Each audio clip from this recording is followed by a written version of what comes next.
Hello again. It's been a while. So, if you're watching this video, then I imagine you have an interest in the tarot and you probably like ideas or suggestions so you can start reading or so you can read better or with more confidence. Because we probably all know what it's like or how easy it is to get stuck with a reading or to draw a blank when you turn a card, right? But what do? The question's sitting opposite and you have to say something. You can't just sit there and take an hour to figure out what to say. And at the same time, you probably know what it's like. You look in a book and you look up a supposed meaning, and it often doesn't relate to the question that's been asked. So it's hard to see the connection between the apparent meaning of the card and the question that has been asked. So in many ways, it's a kind of dead end looking in the book. So the method that I'm going to show you and talk about in this video is going to mean that you don't get stuck the same way. But even if you do get stuck or aren't sure what to say, you're going to be able to say something that's sensible and helpful.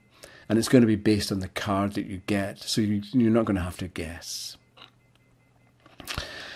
Today is the 2nd of September 2014. And this is going to be the first video in a new series on reading cards. So I'm telling you the date so you can keep track of the videos in this series if you want to. I don't know what the titles of the next videos are going to be, so I don't know if I can use some kind of numbering system to keep it all in order or to keep it all easily understandable. But if you subscribe, if you're ready to subscribe, you'll get a notification when the next video is posted.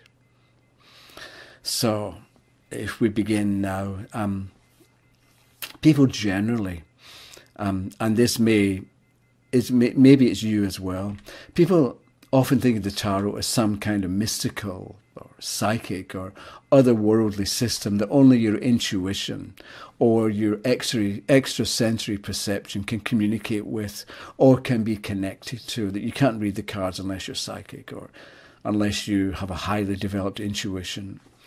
But it's still 78 cards with pictures or illustrations on them. And I want to say that you know a lot more than you think you do about reading signs and directions. This is a photograph of a stop sign.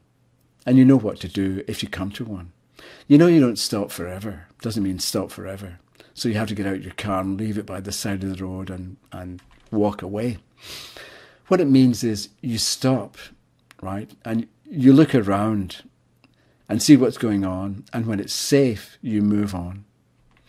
You may have to be aware of the wider weather conditions, let's say, or the wider picture. That may be important because if it's winter time and the roads are icy, you may have to look in your rearview mirror and make sure that people coming behind you aren't going so fast that you're going to have to take evasive action. Right. At the same time, if it's the middle of summer and the roads are dry, then you don't have to pay as much attention to the people behind you because the odds are that they're not going to, get into an uncontrollable skid. So you also know that if you're a pedestrian, you can safely ignore that stop sign because it doesn't apply to you. So you know all this and you understand what's going on with a stop sign. So imagine if there were a tarot card that showed just a stop sign. And if that card came up in a reading for somebody who wanted to know what to do about a particular situation. So as a reader, the stop card comes up. You could easily tell them, okay, first thing you're going to do is you're going to stop, right? You're going to be cautious. Think about driving and think about the car.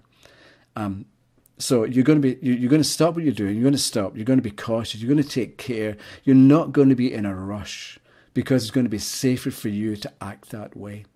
So look around to see if there's a chance of a collision. And when you know it's safe, when you've figured out the things that could go wrong, and you've taken precautions, when you know it's safe, then you can proceed and take action or restart your plan or move forward again, knowing that you can relax and do your best work without having half your mind on what could go wrong. Right? So I think with this type of interpretation, it's not so much knowing what the word means, but I think the key word here is involved. You know what sort of things to say to the questioner for the question, because you know what's involved with the stop sign. There's a need for caution. You need to pay attention. You should be concerned about safety and so on. And you can apply that kind of description or that type of behaviour to the answer or to the question that has been asked, so you know what to suggest or what kind of points to make for the benefit of the questioner. So I'm suggesting that you take some time to read cards by understanding what the card involves or what's involved in the picture, and then making, based on what you see there, what's involved with the picture, then you make suitable or appropriate suggestions. Because we can get stuck if we think that cards have fixed and definite meanings. Because in a way, a card doesn't mean anything until you ask a question. So it's not that helpful to see the Four of Cups in a spread and you look up a meaning and you read something like, life has become boring or flat, which may be a meaning of the Four of Cups, but it's not always that useful to think that way when you see it in a reading. Or maybe you read that you need to look deep within yourself with the Four of Cups, which again can be true. However, let's say the card, the Four of Cups, appears for the immediate future in a spread, and you think about what the picture involves, right? So you're, the reader, are thinking, you're looking at the Four of Cups. So the question is saying, okay, I want to do this and this and this. And you look at the Four of Cups and you say to the questioner, are you sure? Have you thought about what you want to do? Because the picture in the Rider deck, at least, it shows, as you can see, you point the card out to the questioner, you see the person is looking at 3 cups, but they're sitting with their back against a tree. He's not doing anything. He's not taking action. So the card for your immediate future shows you sitting and not doing. So are you really sure that you want to do what you say you want to do? So what you as the reader say, it depends not on your intuition or on a psychic impression, but it depends on the card that comes up or the cards that come up. So you can agree or disagree with the questioner based on what's involved with the picture on the card. So this Four of Cups, if we look, we see that the picture involves sitting, thinking, pondering, wondering, imagining, but not really or not yet doing or acting, right? So that type of behavior is appropriate and correct and useful for the questioner if the card appears for the immediate future. But if you look at the fellow sitting and he's concentrating in the cards the cups in front of him, so the card could also involve focusing or concentrating. So the reader might suggest to the questioner, okay, pay attention to what you have to do and concentrate on doing it well and doing a good job on the task at hand. So maybe finish it up well instead of rushing to get it done so you can move on to the next project. In a way, focus and concentration on what has to be done right now or what is coming up is the best course of action and will put you in a stronger position when the next stage of the development occurs, because you'll begin it with a good foundation because you've concentrated and focused and left order behind you. So the Four of Cups shows 3 cups on the ground in front and 1 off to the side. So that card off to the side, it could be something new and good, right? But it could also be a distraction. So we can get an idea of whether it's good or bad, so to speak, if we consider other cards that have come up. So if we take the idea of we're going to look at a card and see what it involves, then an ace can involve a new beginning, as can the Magician because it's number 1, as also can the Wheel of Fortune because it represents new opportunities.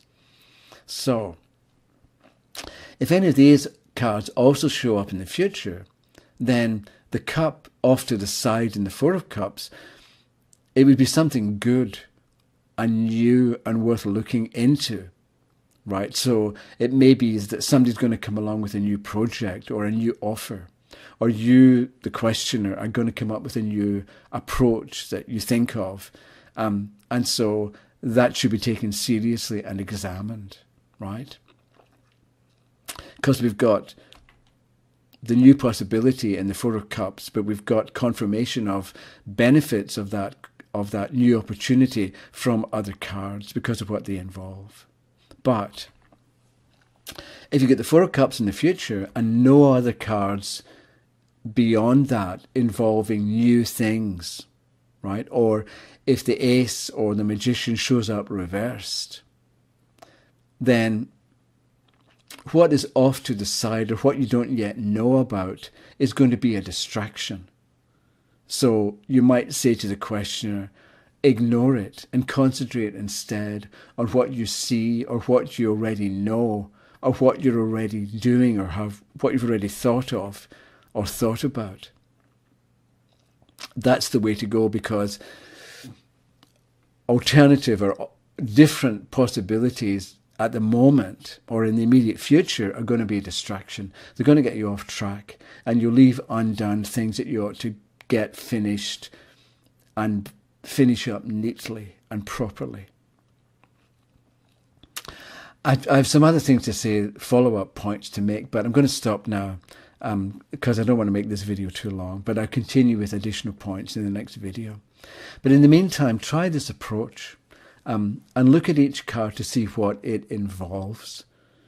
And that's going to give you correct information, so your suggestions to the questioner about what to do or how to handle a situation are going to be relevant and useful. I think that's important, and I think that's really what a tarot reading should be about. Okay, thanks.